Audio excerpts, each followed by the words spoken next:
जयसलाल सरोज को सर जला के मार दिया, कफ्ताड़ की मां बेटी को सर अन्याय, और तरुण की हत्या कर दी सर दिल्ली में। आप में मेरा सर दिक्कत ये है हम लोगों की, हमने तो आदरणीय होम मिनिस्टर बैठे उनसे आग्रह किया कि सर आप चैम्बर में चले जाओ थोड़ी देर, कम से कम हम लोग बोल लेंगे अपने लोगों के विषय के बारे में, क्योंकि जब से वो बैठे हैं जिस तरह के इनसिक्योर आप हो रहे हैं वो तो किसी छिपावा नहीं है। धन्यवाद सर। चंद्रशेखर जी, आपने मुझे अविश्वास प्रस्ताव पे मेरी बात रखने का मौका दिया है सर। मैं धन्यवाद फूले, साहू, अंबेडकर, काशीराम साहब, बीपी मंडल साहब, उन तमाम महापुरुषों को जिन्होंने संघर्ष किया, जिनकी वजह से संवैधानिक व्यवस्था आई, और भारतीय संविधान को भी धन्यवाद दूंगा उसके प्रोसीजर को सर, उसकी वजह से आज हम लोग यहाँ हैं।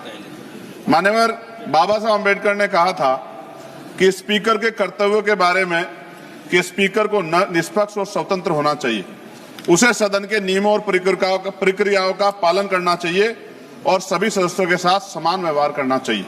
उन्होंने यह भी कहा कि स्पीकर को सदन की कार्रवाई को सुचारू रूप से चलाने के लिए आवश्यक कदम उठाने चाहिए, उसे सदन के सदस्यों को अपने विचार व्यक्त करने का अवसर देना चाहिए और सदन की गरिमा बनाए रखना चाहिए।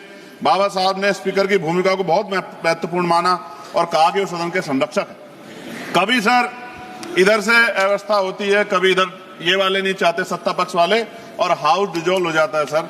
और हम जहां से चुन के आते हैं सर, वो लोग उम्मीद करके बैठते हैं कि इस आदमी को वोट दिया, ये जाके हमारे विषय को उठाएगा, और हम ठगे से होकर चले जाते हैं सर। यहाँ से कितने ऐसे रूलिंग है सर, चाहे वो शॉर्ट नोटिस हो, चाहे हाफ और टाइम हो सर, एडजमेंट मोशन हो सर, आज तक नहीं देखा हमने। कॉलिंग अटेंशन पे अभी तक वो नहीं हुई।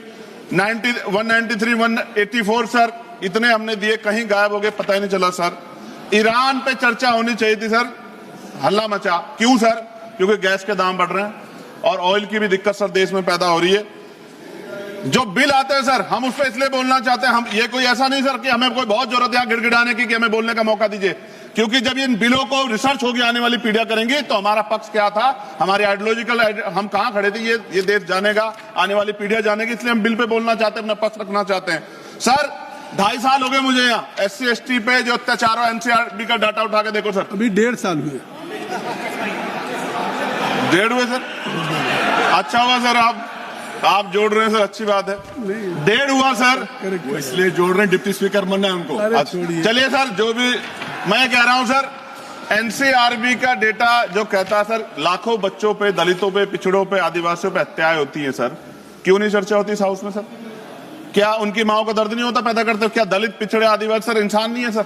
सर जयसलाल सरोज को सर जला के मार दिया, कफ्ताड़ की मां बेटी को सर अन्याय, और तरुण की हत्या कर दी सर दिल्ली में। आप में मेरा सर दिक्कत ये है हम लोगों की, अगर हम यहां नहीं बोलते हैं तो हमारे क्षेत्र के लोग कहते हैं कि बोलना चाहते हैं, यहां लड़ते हैं तो हम ऐसे दिखते जैसे हम सर भीख मांग रहे हो, अपमान का घूंट पीते हैं सर हम इस सेशन में कि हम अपनी बात को रख सके, और हम अपनी बात भी पूरी नहीं कर पाते सर, क्योंकि आप वहां से ऑर्डर कर देते हो कि खत्म करो, खत्म। हमने तो आदरणीय होम मिनिस्टर बैठे उनसे आग्रह किया कि सर आप चैम्बर में चले जाओ थोड़ी देर, कम से कम हम लोग बोल लेंगे अपने लोगों के विषय के बारे में, क्योंकि जब से वो बैठे हैं जिस तरह के इनसिक्योर आप हो रहे हैं वो तो किसी छिपावा नहीं है, बिल्कुल नहीं छिपावा है।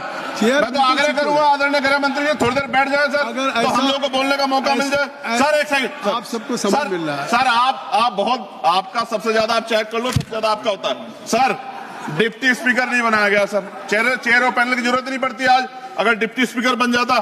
सर जब हम प्रोटेस्ट करते थे तो बहुत सारे IB के अधिकारी हमें वहां बाहर मिलते थे सर, आजकल हम उनको अंदर भी देख रहे हैं। क्या स्पीकर साहब को पता है इस बारे में?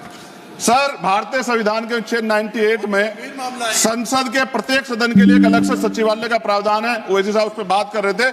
यह अनुच्छेद संसद के प्रशासनिक और विधायी कार्यों को स्वतंत्र रूप से संभालने के लिए कर्मचारी नियुक्त करने और उनकी भर्ती और सेवा शर्तों को संसद द्वारा कानून बनाकर नियंत्रित करने की शक्ति देता है। लेकिन महोदय पिछले 10-15 वर्षों से लोकसभा में सचिवालय के रिटायर्ड अधिकारी जो चला रहे हैं, जो कि पहले कभी नहीं हुआ, कभी डिस्कस नहीं होता सचिवालय के कर्मचारियों, नहीं सचिवालय कर्मचारियों को खत्म कर रहा हूं, मुझे बोलने दो सर, बोलने दीजिए ना। आप बोलिए, विधायिका में कार्यपालिका की दखलंदाजी पिछले कुछ सालों में शुरू हुई है, ऐसा स्पीकर साहब पे बोल सकते हैं, सचिवालय संसदीय अधिकारियों पर से विश्वास उठ गया पिछले कई वर्षों से। यहाँ मैं बताऊंगा इसका रीजन सर, यहाँ पर से भारत सरकार के ब्यूरोक्रेट डिप्यूटेशन पे आ रहे हैं लोग। खत्म कर रहा हूं, एक पेज है, लोकसभा की स्वतंत्रता को धूमिल करे, क्या इन अधिकारियों सरकार के अधीन कार्य किया है? कई स्टैंडिंग कमेटी की रिपोर्ट में सरकार को संसद की तरफ से निर्देश करने का इन्हें डर लगता है, ये संसदीय परंपरा सर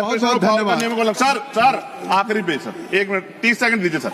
सर क्यों कह रहा हूं, कितने डिपार्टमेंट ऐसे हैं जहां अभी बैकलॉग है सर, और यहां भी है सर 40% ज्यादा SC ST OBC के धन्यवाद। बच्चों के हक। सर 30 सेकंड भी नहीं दे रहे आप, 30 सेकंड आप मना कर दिए। मैं तो सच कह रहा हूं। तो आज आप बोल दीजिए। मान्यवर बहुत सारे बैकलॉग हैं, SC ST के बच्चों को, OBC के बच्चों को अधिकार मिलना चाहिए, नौकरी रोजगार मिलना चाहिए, इसलिए मैंने इस बात को उठाया।